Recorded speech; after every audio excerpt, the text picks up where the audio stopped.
And now a history of migration to Britain in under 3 minutes. Hang on to your hats because this is going to be pretty fast.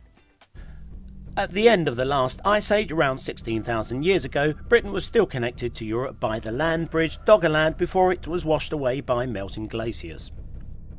11,700 years ago, hunter-gatherers, including Cheddar Man, migrated on foot through Doggerland from the Netherlands, making them the very first migrants to come to Britain.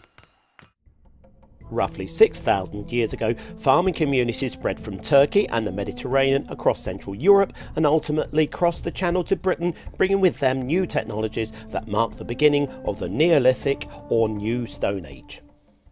Around 4,500 years ago, the Beaker people, because of their pottery, not their haircuts, migrated up from Central Europe and settled in Britain and may have been responsible for Stonehenge.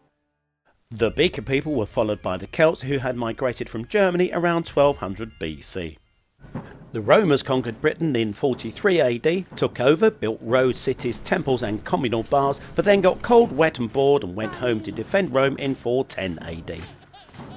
The Angles, Saxons and Jutes, collectively known as the Anglo-Saxons, took over from the Romans in the late 4th century, coming from Germany, Scandinavia and Denmark to farm, fight and defend the Britons from the Scots and the Picts. The Vikings invaded Britain in their longships around 800 AD from modern Norway, Sweden and Denmark and introduced Danelaw.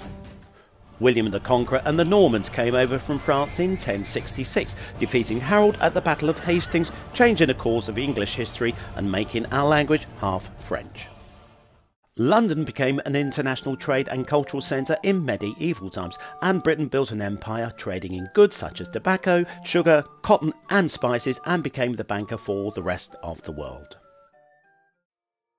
And finally, for the past couple of centuries, there has been migration from the old colonies like the Windrush generation in 1948 and other parts of the world, helping Britain to prosper, and we have a noble history of welcoming refugees from war and famine and people wanting to make a better life for themselves and their families.